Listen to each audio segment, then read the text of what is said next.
menangis gembira. Kita bersyukur hari ini kita boleh beribadah bersama-sama walaupun masih online ya. Tapi Ibu berharap ikut ibadah ini jangan hanya cuma menonton, tapi kita bisa ikut berinteraksi, memuji Tuhan. Kalau ada pertanyaan atau apa boleh lewat WA secara pribadi supaya anak-anak juga bisa mengerti ya. Kita siapkan hati kita siapkan diri kita untuk beribadah diberkati oleh Tuhan lewat puji-pujian, lewat firman Tuhan hari ini. Ya, dalam sikap doa kita naikkan pujian yang anak-anak sudah tahu ya. Bapa, Engkau baik.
Menyembah Engkau serta menyediakan hati kami untuk mendengarkan firman Tuhan. Berkatilah waktu-waktu ini Tuhan, di mana saat kami beribadah kepada Tuhan meskipun melalui online, tapi berikan hati yang sungguh menyembah Tuhan, hati yang sungguh mau taat dan mendengarkan firman Tuhan yang akan diberitakan. Di dalam nama Tuhan Yesus kami berdoa. Amin. Amin. Nah, anak-anak atau Kak Yeni kira-kira, khususnya Kak Yeni ya, kalau mendampingi adik-adik ya belajar daring itu kira-kira gimana? Nah itulah adik-adik di rumah seringkali kita bosan ya, terus kadang kita konsentrasinya nggak bisa lama, benar nggak? Ayo gimana kalau sekolah daring? Masih bisa nggak kita serius? Nah adik-adik, semua keadaan Tuhan ada di situ ya. Baik itu kita bisa bertemu bertatap muka, walaupun juga sekarang melalui online seperti ini, tapi Tuhan ada. Jadi kita belajar untuk serius dalam segala keadaan. Walaupun kadang-kadang bosan ya Kak Yeni.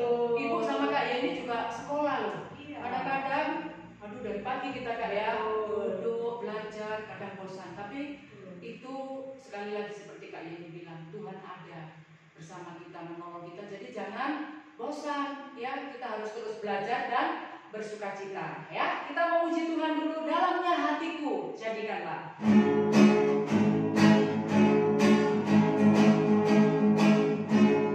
Dalamnya hatiku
bersukacita. Ya, betul. Nah, kalau minggu lalu Kak Yeni ya, itu firman Tuhan kan tentang keinginan yang terdalam di dalam diri kita. Nah, apa keinginan yang terdalam dalam diri kita?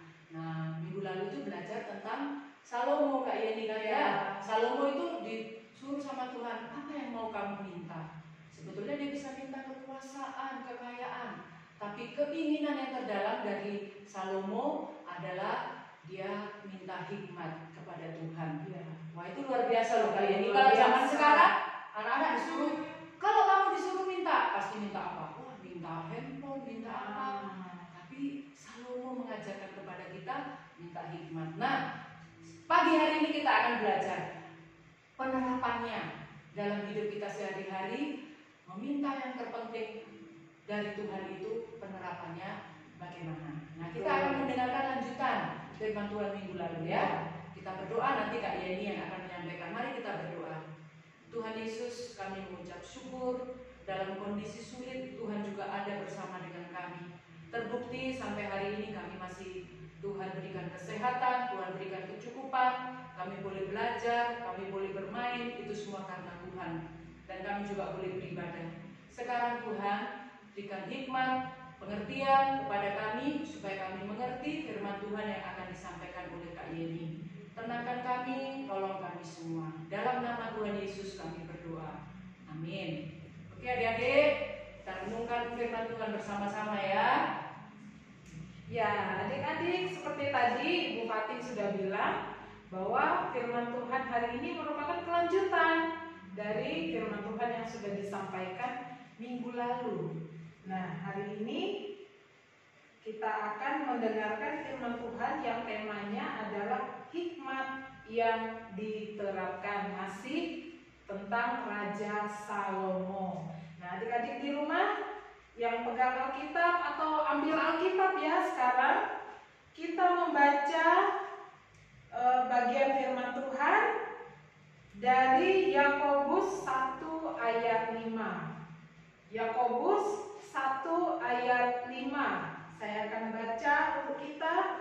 Tetapi apabila di antara kamu ada yang kekurangan hikmat, hendaklah ia memintakannya kepada Allah, yang memberikan kepada semua orang dengan murah hati dan dengan tidak membangkit-bangkit. Maka hal itu akan diberikan kepadanya.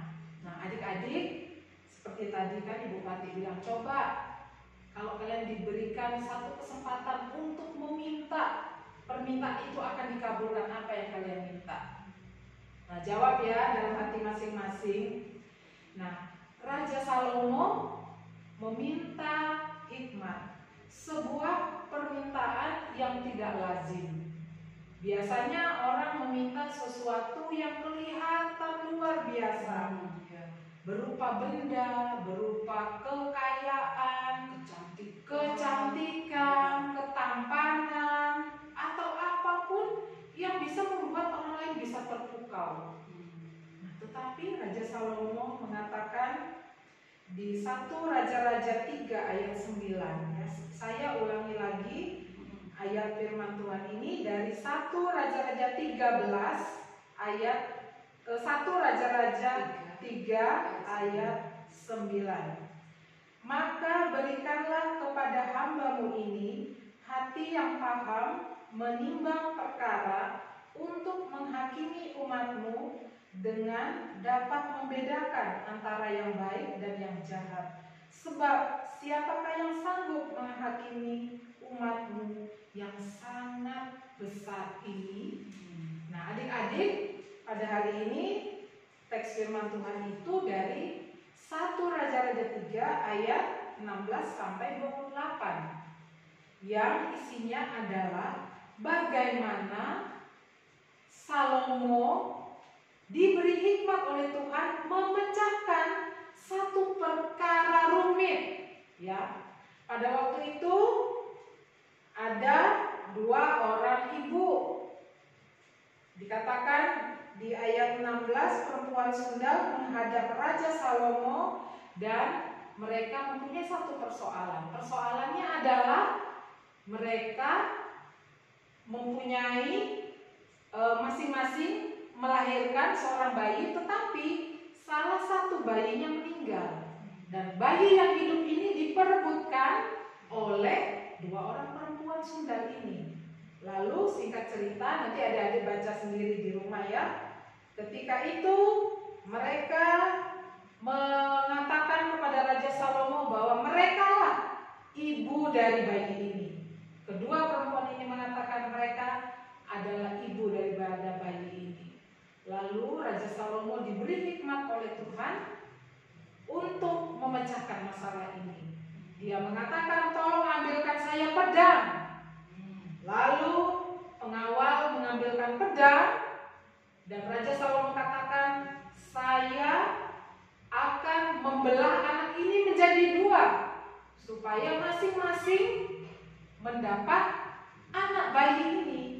Lalu ibu bayi ini, ibu yang sesungguhnya mengatakan, jangan Raja Salomo, sudah berikan aja anak ini kepada ibu itu, biarkanlah anak ini hidup, jangan diapa-apakan, karena dia tidak tega kalau anak itu harus mati dengan pedang. Nah, adik-adik, Raja Salomo bilang apa?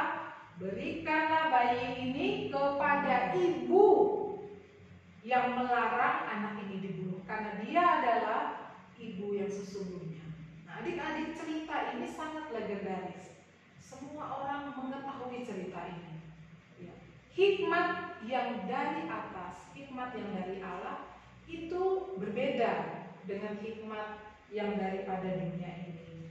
Dan Raja Salomo meminta hikmat yang daripada Tuhan.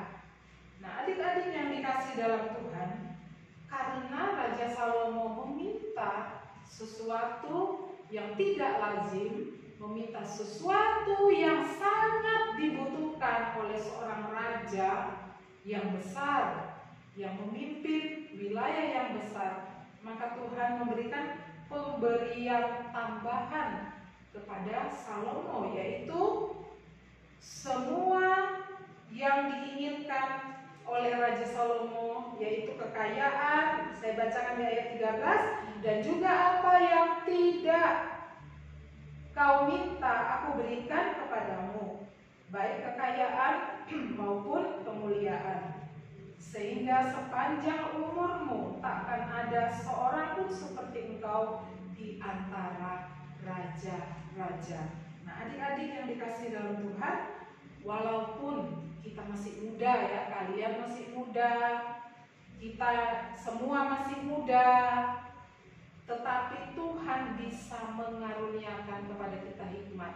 Tadi di surat Yakobus 1 ayat 5 tadi Tuhan mengatakan, siapa yang meminta hikmat, Tuhan akan memberikannya.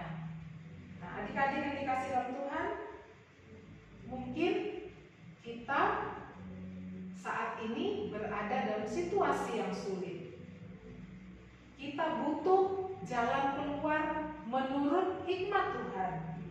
Mungkin adik-adik punya saudara ya, punya saudara laki-laki atau saudara perempuan, atau punya ayah dan ibu tetapi yang tidak tinggal serumah, atau juga adik-adik punya masalah dengan teman sebaya, punya masalah dengan kehidupan modern ini, dengan gadget.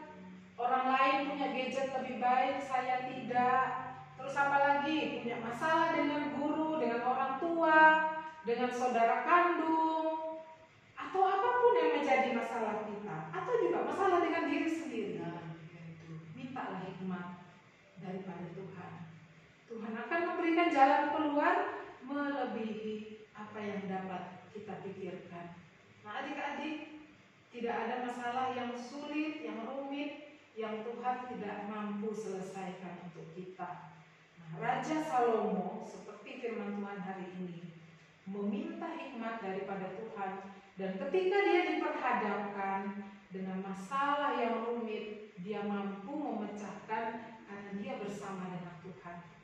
Firman Tuhan ini juga berbicara kepada kita, kepada adik-adik, kepada kami semua yang ada di sini, kepada saya, kepada Ibu Fatih, bahwa hikmat daripada Tuhan itu berbeda dengan hikmat daripada dunia ini. Hikmat dari Allah mendatangkan damai sejahtera.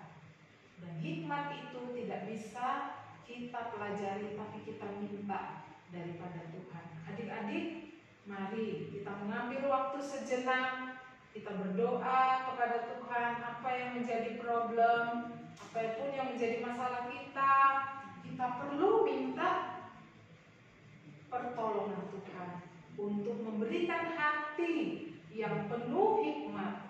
Apakah bermasalah dengan orang lain, dengan orang tua, dengan diri sendiri, Tuhan ada di sana.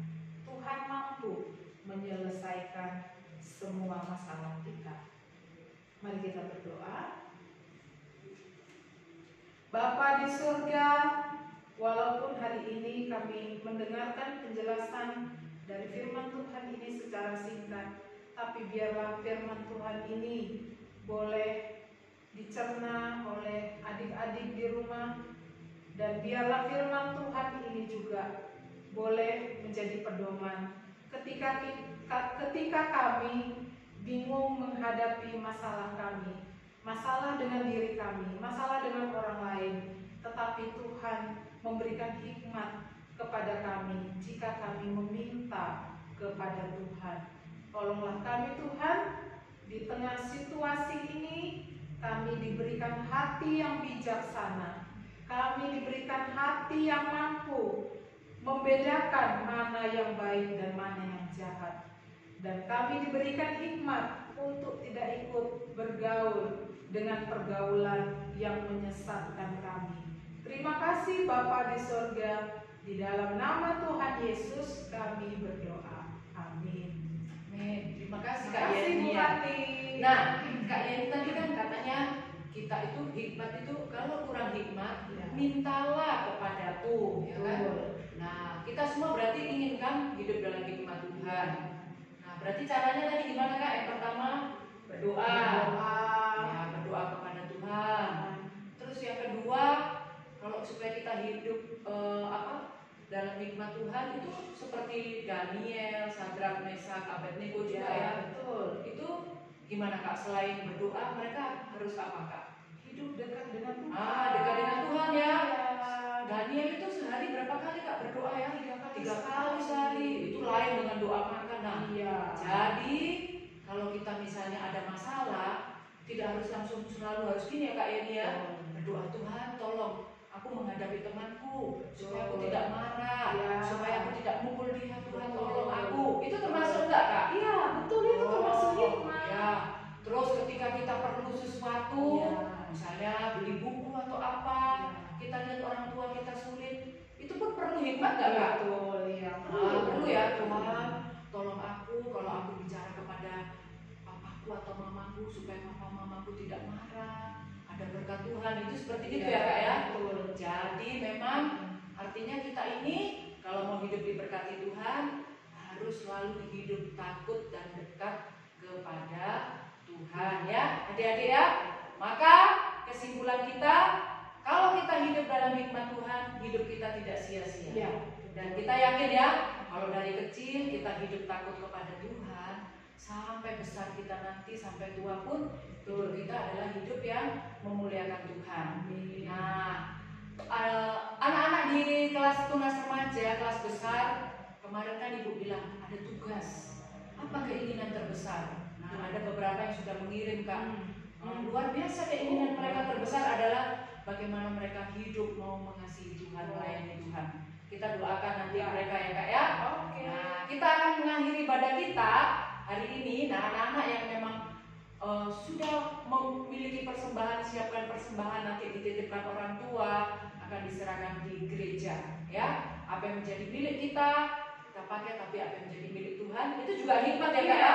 Apa yang menjadi miliknya Tuhan berikan itu juga kepada Tuhan. Nah, kita akan menutup dalam doa, tapi sebelumnya kita menaikkan pujian. Ku tak mau hidup percuma, tiada artinya. Itulah orang yang berhikmat ya. Ku tak mau hidup percuma, tiada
juga Christian Ya. dari Jakarta sudah mengirimkan tugas, ada Eben juga dari Banyuwangi Wah, luar mengirimkan biasa. tugas. Terima kasih, Ibu sangat menghargai. Ibu juga nanti dari teman guru-guru sekolah minggu mau memberikan bingkisan juga untuk anak-anak yang sudah berkreasi. Bagi yang belum, tetap kita tunggu ya. Kita akan berdoa, Ibu akan berdoa untuk anak-anak semua. Mari kita berdoa. Tuhan Yesus, kami mengucap syukur untuk firman Tuhan hari ini. Berkati Kak Yeni yang sudah menyampaikan firman Tuhan untuk kami, supaya kami semua hidup di dalam hikmat Tuhan. Kami memiliki hubungan yang baik dengan Tuhan. Kami selalu berdoa, kami selalu bergantung kepada Tuhan. Berkati Christian, berkati Ipong, berkati Otniel, Tuhan berkati Juan, berkati Ahong, berkati Inyo, berkati Fani, berkati Sinta, berkati Farel. Tuhan juga berkati Erina, berkati Mega, berkati Chelsea, berkati Putra, berkati Kevin, berkati Yeremi atau Cincin. Tuhan memberkati anak kami, berkati Berton juga, supaya mereka dalam masa-masa menjelang tunas remaja ini, mereka senantiasa hidup takut kepada Tuhan. Berkati juga Seva, berkati dalam pendidikan, berkati dalam kehidupan keluarga. Tuhan berikan ketekunan belajar kepada anak-anak kami, walaupun secara daring. Kami akan percaya Tuhan berikan kepintaran, ketekunan. Berkati orang tua mereka masing-masing, supaya sebagai orang tua kami juga mendidik anak-anak di dalam takut akan Tuhan. Berikan kesehatan kepada anak-anak kami, dan Tuhan, kami rindu mereka menjadi anak-anak yang kuat di dalam Tuhan, sehingga masa depan mereka ketika mereka dewasa, mereka menjadi orang-orang yang berhasil karena mereka hidup di dalam hikmat Tuhan. Terima kasih untuk persembahan yang sudah diberikan oleh anak-anak kami. Tuhan juga memberkati persembahan ini. Terima kasih Tuhan. Sekali lagi kami menyerahkan anak-anak kami ke dalam tangan pengasihan-Mu. Tuhan memberkati, dan biarlah lewat ibadah ini Tuhan terus menolong kami. Terpujilah nama-Mu Bapa. Kami akan berpisah. Tuhan memberkati kami, dan biarlah berkat Tuhan kiranya turun atas kami semua. Di dalam nama Tuhan Yesus kami mengucap syukur dan kami berdoa. Amin. Bapa, terima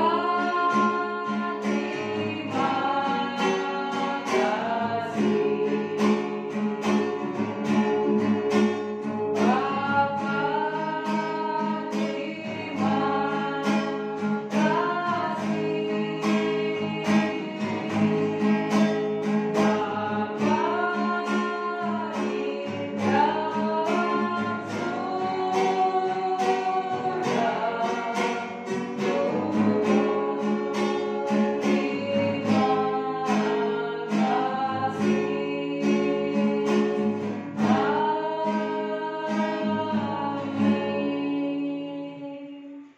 Selamat hari Minggu, Tuhan Yesus memberkati adik-adik.